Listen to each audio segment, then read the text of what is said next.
Minute में आपको हम 20 अहम खबरों से रूबरू कराने वाले हैं। तो चलिए शुरू करते हैं 20 मिनट में 20 खबरों का सिलसिला। गेम कहा जाने वाला क्रिकेट अब विशुद्ध भारतीय हो चला है। आप चाहें तो सनातनी भी कह सकते हैं। ये देखिए, पारंपरिक वेशभूषा धोती कुर्ता में क्रिकेट मैच हो रहा है। धोती कुर्ते में ब्राह्मण चौके छक्के जड़ रहे हैं। क्रिकेट की अनोखी तस्वीरें एमपी की राजधानी भोपाल से आई हैं। राजधानी स्थित अंकुर मैदान पर बीजेपी के प्रदेश मीडिया प्रभारी लोकेंद्र पराशर और क्रिस्प के एमडी डॉक्टर श्रीकांत पाटिल ने बुधवार को महर्षि कप क्रिकेट का शुभारंभ किया। ये 3 दिवसीय टूर्नामेंट कई मायनों में अनूठा है। इस प्रतियोगिता में सभी खिलाड़ी शर्ट पैंट के बजाय धोती कुर्ते में दिखाई दे रहे हैं। वहीं कमेंट्री भी देवभाषा संस्कृत में हो रही है। प्रदेश भर की 12 टीमें इस टूर्नामेंट में भाग ले रही हैं। टूर्नामेंट का आयोजन कर्मकांडी ब्राह्मण समाज के अभिषेक दुबे और अंकुर पांडे के नेतृत्व में करवाया जा रहा है। यह अपनी तरह का देश का पहला टूर्नामेंट है जिसमें अंपायरिंग से लेकर कमेंट्री तक के लिए संस्कृत भाषा का प्रयोग किया जा रहा है।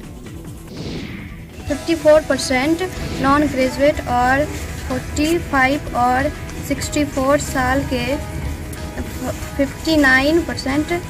बिहार के पूर्णिया के कोर्ट स्टेशन के पास पंकज कुमार की 15 साल की बेटी रिमझिम के अजब गजब कारनामे देखकर लोग दांतों तले उंगली दबा रहे हैं। दरअसल रिमझिम अपनी आंखों पर पट्टी बांधकर अखबार समेत हर चीज पढ़ सकती है। इसके अलावा वो साइकिल भी चला सकती है, घर का सारा काम भी कर सकती है।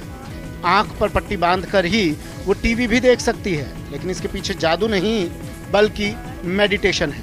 रिमझिम कहती है कि ये सब वो मेडिटेशन की बदौलत करती है। इसके लिए उसने 3 महीने का मिड ब्रेन एक्टिवेशन कोर्स किया है और प्रतिदिन 10 मिनट मेडिटेशन करती है। सारा कुछ कर लेती हूँ, पढ़ सकती हूँ, लिख भी लेती हूँ, सारा कुछ, सारा काम भी कर सकती हूँ। कैसे संभव हुआ ये ना और एक कोर्स है, वो करने के बाद। कौन सा कोर्स? Mid brain activation. रिमझिम के पिता पंकज कुमार का कहना है कि रिमझिम मेडिटेशन की बदौलत आंख पर पट्टी बांधकर हर काम करती है जो दूसरा व्यक्ति खुली आंखों से करता है। उन्होंने कहा कि उसे स्किन कैंसर हो गया था।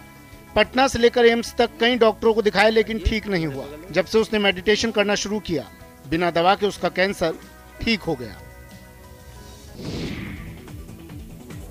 रामनगरी अयोध्या में भगवान रामलला का बहुप्रतीक्षित मंदिर बन रहा है। मंदिर में भगवान रामलला की स्थायी मूर्ति लगाई जानी है। मूर्ति कला में पद्म विभूषण से सम्मानित मूर्तिकार को जिम्मेदारी दी गई है। मूर्ति के आकार, प्रकार और स्वरूप को लेकर भी मंथन शुरू हो गया है। भगवान रामलला की मूर्ति आकाशीय यानी कि आसमानी ग्रे रंग के पत्थर से बनाई जाएगी, जिसकी उपलब्धता भी सुनिश्चित की जा रही है। मूर्ति 5 वर्ष के बालक स्वरूप भगवान रामलला की होगी जो खड़ी अवस्था में होगी। इसके लिए मूर्ति विशेषज्ञों की राय लेकर पहले चित्र बनाया जाएगा और फिर मूर्ति के छोटे छोटे प्रारूप बनाकर ट्रस्ट के सामने उन्हें रखा जाएगा। सबसे आकर्षक प्रारूप की मूर्ति भगवान रामलला की अस्थायी मूर्ति के तौर पर चयनित की जाएगी। मूर्ति कला के विशेषज्ञ इस मूर्ति का स्केच 10 दिन के अंदर बना करके श्री राम जन्मभूमि ट्रस्ट को सौंपेंगे और उसमें सबसे खूबसूरत मूर्ति जो होगी वो भगवान रामलला के भव्य मंदिर में स्थापित की जाएगी। मूर्ति निर्माण के साथ ही इस बात का भी ध्यान रखा जाएगा कि रामलला के 90 मंदिर में लगभग 35 फीट दूरी से श्रद्धालु अपने आराध्य का दर्शन करेंगे। ऐसे में भगवान के आंख से लेकर चरण तक श्रद्धालु आसानी से दर्शन कर सकें, इसका विशेष ध्यान रखा जाएगा। हीरो वही जो डर को जूते की नोक पर रखे, मौत से लुका छिपी खेले। तभी अपनी दिलेरी साबित करने के लिए फिल्मों में हीरो जानलेवा स्टंट करते हैं, खूब वाहवाही कमाते हैं। लेकिन यहाँ मामला बिल्कुल उलट है। एक वायरल वीडियो से एक्टर सोनू सूद की खूब आलोचना हो रही है। दरअसल दिसंबर 2022 में एक्टर सोनू सूद ने ट्विटर पर एक क्लिप पोस्ट की जिसमें वो चलती ट्रेन के दरवाजे पर बैठे नजर आ रहे हैं। जैसे ही ट्रेन चलती है, सोनू उसके बगल में हैंडल पकड़ लेते हैं और चलती ट्रेन में हवा का आनंद लेते हुए दिखाई देते हैं। वीडियो वायरल होते ही सोशल मीडिया यूजर्स ने सोनू की क्लास लगानी शुरू कर दी, एक्टर को लापरवाह कहना शुरू कर दिया। इस बीच रेलवे ने भी अपना रिएक्शन दर्ज करवाया। यहाँ तक कि मुंबई रेलवे पुलिस के आधिकारिक हैंडल ने भी टिप्पणी की और कहा, फुटबोर्ड पर यात्रा करना फिल्मों में मनोरंजन का सोर्स हो सकता है लेकिन वास्तविक जीवन में नहीं, इसलिए सुरक्षा दिशा निर्देशों का पालन करें। उत्तर रेलवे ने एक ट्वीट में लिखा, प्रिय सोनू सूद, देश और दुनिया के लाखों लोगों के लिए आप एक आदर्श हैं। ट्रेन के पायदान पर बैठकर यात्रा करना खतरनाक है। इस प्रकार की वीडियो से आपके प्रशंसकों को गलत संदेश जा सकता है। कृपया ऐसा ना करें। सुगम और सुरक्षित यात्रा का आनंद उठाएं। सोशल मीडिया पर न्यू ईयर के जश्न की एक अंधे की तस्वीर इन दिनों खूब धूम मचा रही है। नए साल के स्वागत के लिए छत पर पार्टी रखी गई है। 12 बजते ही पटाखों के शोर के साथ नए साल का स्वागत होता है। बहुत से लोग न्यू ईयर पर केक काटते हैं और दोस्तों के इस ग्रुप ने भी वही किया। लेकिन यहाँ एक बात अलग दिखी। इसे अनएक्सपेक्टेड लोगों से अनएक्सपेक्टेड खुशी भी कहा जा सकता है। यहाँ नए साल के स्वागत का केक दोस्तों ने नहीं बल्कि डिलीवरी वाले भैया ने काटा। वीडियो में डिलीवरी बॉय खुशी से केक काटता और दूसरों को खिलाता नजर आ रहा है। कड़ाके की ठंड हो, मूसलाधार बारिश हो या त्वचा झुलसा देने वाली गर्मी, डिलीवरी वाले अपना काम नहीं रोकते। चाहे सुबह के 4 बजे हों या रात के 12 बजे, डिलीवरी बॉय हम तक खाना पहुंचाते हैं। कई बार तो जख्मी या बीमार होने के बावजूद वो अपना काम नहीं रोकते। ऐसे में अगर एक डिलीवरी बॉय को न्यू ईयर के स्वागत का मौका मिल जाए तो कहने ही क्या। इसलिए वीडियो को जमकर व्यूज और लाइक्स मिल रही हैं। कारगिल में न्यूनतम पारा -15 तक आ गया है। वहीं दुनिया की दूसरी सबसे ठंडी जगह द्रास में पारा -25 को छू चुका है, जिसके चलते आम जनजीवन बुरी तरह से प्रभावित हुआ। लेकिन आपके टीवी स्क्रीन पर नजर आ रही तस्वीरें जम्मू कश्मीर के कारगिल की हैं, जहां ICE hockey association of India ने Himalayan sports and culture development organisation और youth services and sports Drass के सहयोग से 10 दिवसीय ICE हॉकी डेवलपमेंट कैंप शुरू किया है। इस कैंप में 12 टीमें हिस्सा ले रही हैं। खास बात यह है कि कैंप में गर्ल्स भी भाग ले रही हैं। खेल की बारीकियां सीखने में लड़कों को मजबूत वो टक्कर दे रही हैं। ट्रेनर को भरोसा है कि ऐसे ही आयोजन से भारत ICE हॉकी में अपने नाम का डंका बजा सकता है। जम्मू कश्मीर के खिलाड़ी खेल की दुनिया में अपना दबदबा दिखा सकते हैं, भारत को नई बुलंदी पर पहुंचा सकते हैं। बच्चे जो हम बोल रहे सर वो कर रहे हैं, अपने हिसाब से 100% दे रहे हैं और हम भी बहुत सारा कोशिश करेंगे कि इनको सिखाएं अच्छे से और ये लोग अच्छा रिजल्ट दे रहे हैं हमें और हमें मज़ा आ रहा है इनको सिखाने में। अच्छा रिजल्ट मिल रहा है। मेल पार्टिसिपेंट्स का बहुत अच्छा रिस्पॉन्स है और लड़कियों को स्कोप भी बहुत ज़्यादा है इस हॉकी में। जहाँ तक नजर वहाँ तक बस बर्फ ही बर्फ और अलाव तापते लोग। इस ठंड में अलाव की जिंदगी सबसे बड़ी जरूरत बन गई है, शायद रोटी से भी बड़ी। तस्वीरें हिमाचल प्रदेश के कुफरी की हैं। हिमाचल प्रदेश में ठंड प्रचंड हो गई है। बुधवार को आधा हिमाचल धुंध के आगोश में रहा। मैदानी जिलों में धुंध छाए रहने से विजिबिलिटी कम हो गई। वाहनों की आवाजाही भी प्रभावित हुई है। आग की कहानी, ठंड पीड़ितों की जुबानी। यहाँ पे देखो बहुत ठंड हो जाती है सुबह और शाम को, तो जैसे पानी रहता है रोड पे तो वो जमना शुरू हो जाता है, गाड़ी की फिसलन बढ़ जाती है। बाकी यहाँ पे ठंड बहुत ज़्यादा है। टेम्परेचर की बात करें तो हाँ, टेम्परेचर यहाँ पे मैक्सिमम 3 या 4 बजे के बाद मतलब माइनस ही ज़्यादा है। कुफरी में सर इस टाइम ठंड बहुत ज़्यादा है। आप देख रहे हैं जैसे ये पाला जमा हुआ है, रोड पे भी कोहरा जमा हुआ है और सुबह शाम जो है बहुत दिक्कत आ रही है।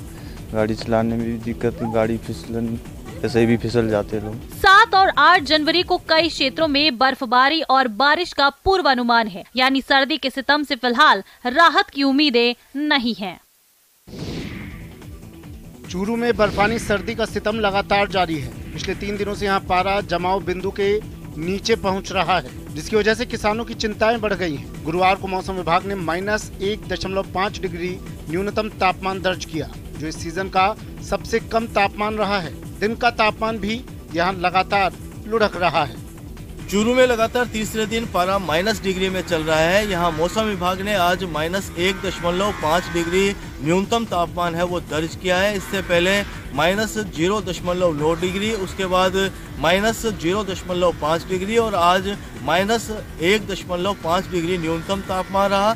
अधिकतम तापमान में भी यहाँ गिरावट दर्ज की जा रही है। जो अधिकतम तापमान है वो 15 डिग्री के करीब यहाँ चल रहा है। आज सुबह मौसम की शुरुआत है वो घने कोहरे के साथ हुई। घने कोहरे की वजह से जो लंबी दूरी की ट्रेन है वो काफ़ी लेट यहाँ पहुँच रही है। इसके अलावा यातायात भी घने कोहरे की वजह से प्रभावित हुआ है। माइनस तापमान की वजह से जो रबी फसलें हैं, रबी फसलों को यहाँ नुकसान पहुँच रहा है।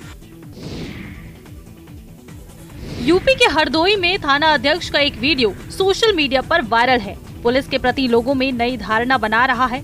वीडियो में नजर आ रहा है कि माधोगंज थाना अध्यक्ष सुब्रत तिवारी की नजर बाजार में एक मासूम बच्ची पर पड़ती है, जो कुछ सब्जी बेचने की कोशिश में जुटी है।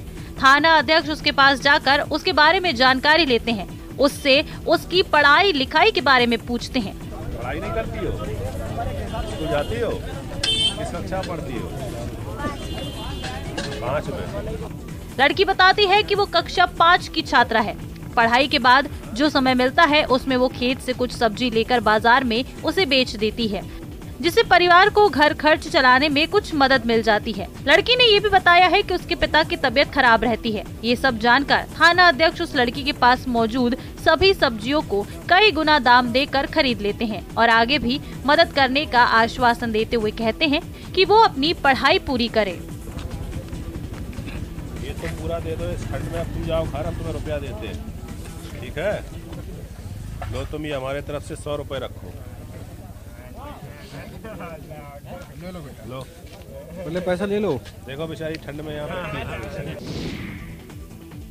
जिस दौर में लोग देसी खेलों को भूलते जा रहे हैं, यहाँ तक कि खेल, मोबाइल और कंप्यूटर तक सीमित होने लगा है, लेकिन बिहार के जमुई में आज भी लड़के लड़कियाँ परंपरागत और देसी खेल को आगे बढ़ाने की जिद के साथ मैदान में मेहनत कर रहे हैं, जमकर पसीना बहा रहे हैं। ग्रामीण इलाकों में बड़ी संख्या में लड़के लड़कियाँ परंपरागत और देसी खेल खो खो और कबड्डी के साथ जुड़कर शरीर को चुस्त दुरुस्त तंदुरुस्त बनाते हुए अपनी प्रतिभा को निखारने में लगे हैं। जमुई की ये लड़कियाँ जोश और उत्साह के साथ खो खो और कबड्डी को खेलते हुए ऊंचाई तक पहुंचाना चाहती हैं। इन लड़कियों का कहना है कि उन्हें मौके की जरूरत है। परंपरागत और देसी खेल में वो बहुत नाम कमाना चाहती हैं। इन लड़कियों का मानना है कि यही वो खेल है जिससे उनका दिमाग चुस्त और शरीर तंदुरुस्त रहता है। साथ ही अपने दोस्तों के साथ समूह बनाकर खेलते हुए विरोधियों को हराने का मौका मिलता है। खो खो ये भारत का गेम है और इसे खेलने से भी बहुत फायदा होता है। जैसे मतलब शरीर का जो अथी होता है उसमें हड्डी यारी में मतलब इसमें थोड़ा अथी आता है, एनर्जी। कबड्डी से हमें बहुत कुछ सीखने को भी मिलता है और देह में फुर्ती आती है। हम कबड्डी इसीलिए खेलना चाहते हैं कि मेरा भी देह और सब कुछ फुर्ती रहेगा। हम ये चाहते हैं स्कूल का नाम भी ऊंचा होवे। हिमाचल के जिला सिरमौर के पावटा साहिब में हिमाचल और उत्तराखंड की सीमा पर स्थित आसन बैरा झील इन दिनों कलरव करते पक्षियों से गुलजार है। यहाँ पर मीलों दूर से आए विदेशी परिंदों ने डेरा जमा लिया है। यहाँ हर साल सर्दी का मौसम शुरू होते ही यूरोप, मध्य एशिया और साइबेरिया से प्रवासी पक्षी पहुँचते हैं। वर्तमान में हमारे पास आसन में 41 प्रजाति के लगभग 5000 पक्षी आ चुके हैं और सांप मौत का दूसरा नाम। फन फैलाए नागराज को देखकर अच्छे अच्छों के होश फाख्ता हो जाते हैं। आंखों के आगे अंधेरा छा जाता है, जान हलक में आ जाती है। लेकिन जिस सांप से लोग दूर रहने में ही अपनी भलाई समझते हैं, उससे एक मासूम अपनी रोजी रोटी चला रहा है। बस यहाँ तक आते हैं। तो कौन सा सांप है ये? करिया है। और कौन सा? तो डर नहीं लगता आपको? कितनी उम्र है आपकी? उम्र पता नहीं। लगभग कितने साल के हो गए? 8 साल के हो गए। ये 8 साल का एक मासूम अपनी जान हथेली पर रखकर लोगों को जहरीला सांप दिखाकर अपना पेट पालने के लिए मजबूर है। प्रयागराज के शंकरगढ़ कस्बे का रहने वाला 8 वर्षीय संदीप चित्रकूट की गलियों में घूम घूम कर जहरीला सांप दिखाकर अपना पेट पाल रहा है। संदीप का कहना है कि वो स्कूल जाना चाहता है, लेकिन आर्थिक हालात ठीक न होने के कारण उसकी पढ़ाई का सपना अधूरा रह गया। उत्तर प्रदेश सरकार शिक्षा पर पानी की तरह पैसे बहा रही है, लेकिन चित्रकूट जनपद से आई ये तस्वीर इस अभियान की पोल खोल रही है।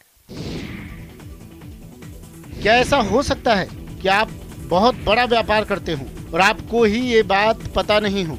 हैरान मत होइए, क्योंकि जैसलमेर के एक गरीब बेरोजगार के साथ ऐसा ही हुआ है। युवक को जीएसटी विभाग ने 1,39,79,407 रुपए का जीएसटी नोटिस दिया है। नोटिस में कहा गया है कि युवक के नाम पर जीएसटी टैक्स बकाया है, जिसे जल्द से जल्द नहीं भरा गया तो उस पर कार्रवाई की जाएगी। जैसलमेर के रिदवा निवासी नरपत राम को जब नोटिस मिला तो परिवार में मायूसी छा गई। नरपत राम ने बताया कि वो बेरोजगार है और वर्तमान में पिता पर आश्रित है।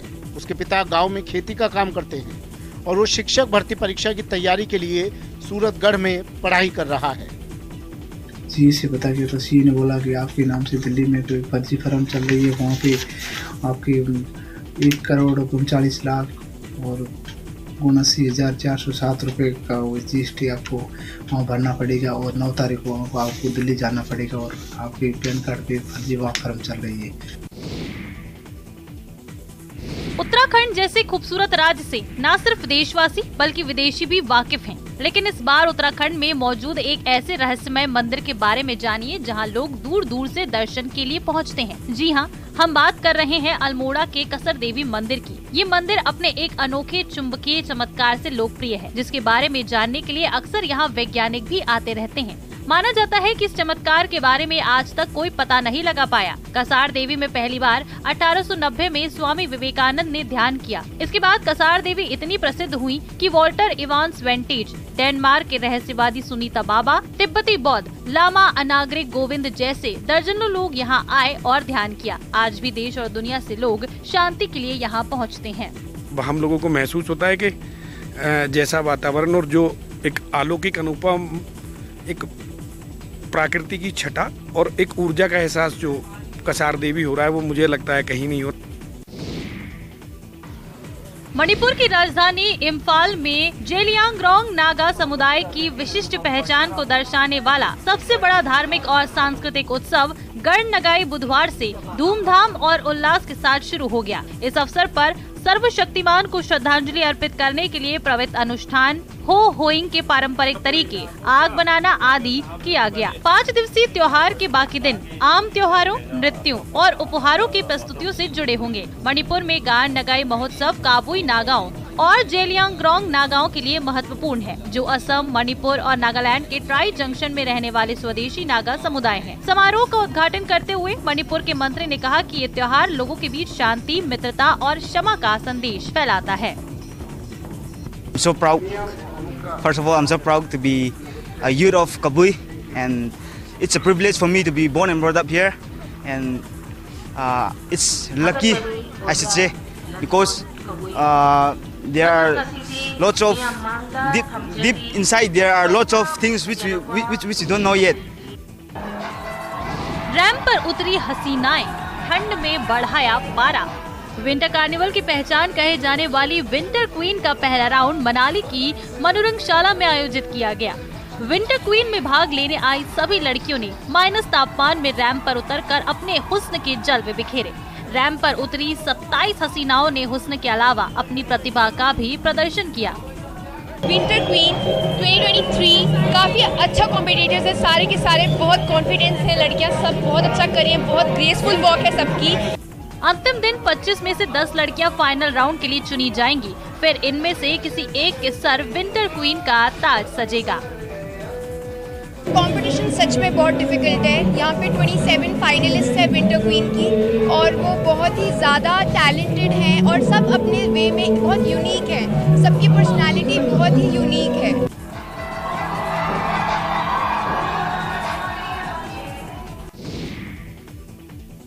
उत्तरायण पर्व को देखते हुए पतंग मांझे की दुकानें सज गई हैं। मांझा लगने का सिलसिला भी शुरू हो गया है। तरह तरह की रंग बिरंगी फिरकी की बिक्री भी शुरू हो चुकी है। लेकिन इस बार महंगाई की मार के कारण उत्तरायण का ये पर्व फीका नजर आ रहा है। महंगाई के कारण पतंग, मांझे और फिरकी की बिक्री पर विपरीत असर पड़ रहा है। तस्वीरें गुजरात के अहमदाबाद की हैं। बाजार में सुस्ती के कारण व्यापारियों में चिंता है।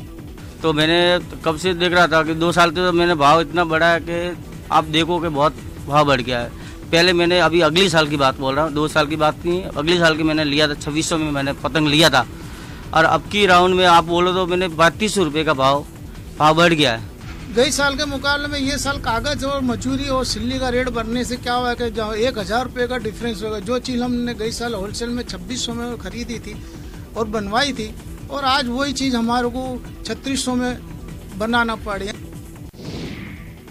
खुले आसमान के नीचे हाड़ कपा देने वाली ठंड में अलाव के सहारे सर्दी भगाने की कोशिश में जुटी ये बुजुर्ग मुंशी प्रेमचंद की कहानी पूस की रात की याद दिला रही है। पूस की रात की कहानी की तरह यहाँ भी कुत्ता है, हाड़ कपा देने वाली ठंड है। तस्वीरें दिल्ली के साकेत की हैं। 80 साल की प्रतिमा देवी की झुग्गी एमसीडी के कर्मचारियों ने ढहा दी। पूस की कपकपा देने वाली ठंड में वो आसपास बिखरे सामान के साथ अलाव ताप कर ठंड भगाने की कोशिश कर रही है। उनको अपने 250 कुत्तों की चिंता सता रही है।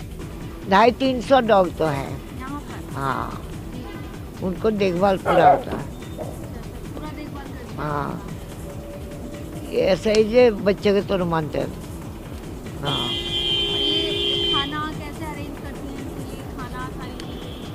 खाना पीना जैसे ही है, छोटा सा चाय की दुकान है, रात को चलाते, पब्लिक सिटी चावल सब चीज भेजाते हैं। प्रतिमा देवी डॉग लवर हैं। वो 1984 से दिल्ली के साकेत इलाके में रह रही हैं, जहां आसपास के इलाके के सभी आवारा कुत्ते उनके पास रहते हैं और वो उन्हें पालती हैं। उनकी एक दुकान थी जिससे वो कुत्तों को खाना खिलाती थी। उनका कहना है कि वो जब तक जिंदा हैं, कुत्तों का ख्याल रखेंगी। टफ सिचुएशन से आम लोग सिहर उठते हैं, लेकिन कुछ लोग अनोखे एक्सपीरियंस के लिए हमेशा उतावले रहते हैं। ऐसा ही एक वीडियो इन दिनों सोशल मीडिया पर धूम मचा रहा है। वीडियो में मॉन्स्टर ट्रक की छत पर करीब 2 दर्जन लोग खड़े दिखते हैं। ये लोग बिना गिरे एक दलदल को पार करना चाहते हैं। हालांकि इस स्टंट में जान का भी खतरा है, लेकिन लोगों में एडवेंचर का क्रेज सिर चढ़कर बोल रहा है। वायरल होने वाले वीडियो में देखा जा सकता है कि मॉन्स्टर ट्रक के ऊपर कई सारे लोग खड़े हैं। वो ट्रक दलदल में दाखिल होता है। शुरुआत में कीचड़ में घुसते वक्त तो लोगों में काफी उत्साह देखने को मिलता है, लेकिन कुछ ही सेकंड बाद ये एडवेंचर एक हादसे में बदल जाता है। ट्रक जैसे ही गहराई में घुसा, उसका टायर डिसबैलेंस हो गया और फिर ट्रक के ऊपर खड़े दर्जनों लोग दलदल में गिर पड़े। राहत की बात यह है कि लोग दलदल से सकुशल बाहर आ जाते हैं।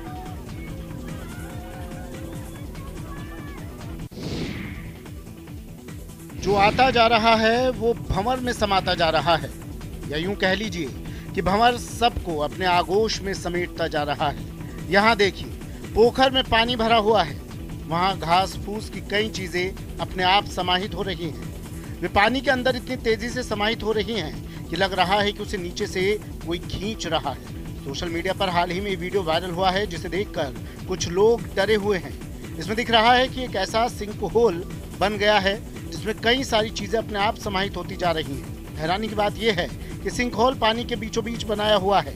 बताया गया है कि केन्या की किसी जगह का है। हालांकि कुछ मीडिया रिपोर्ट्स में दावा किया गया है ये पुराना वीडियो है जो अब वायरल हो रहा है। लोगों को विश्वास नहीं हो रहा कि ऐसी भी घटना हो सकती है। ये अपने रास्ते में आने वाली हर चीज को निगल रहा है। रिपोर्ट के मुताबिक ये एक भौगोलिक स्थिति के चलते बना है, लेकिन वह भौगोलिक स्थिति क्या है इसकी जानकारी नहीं मिल पाई।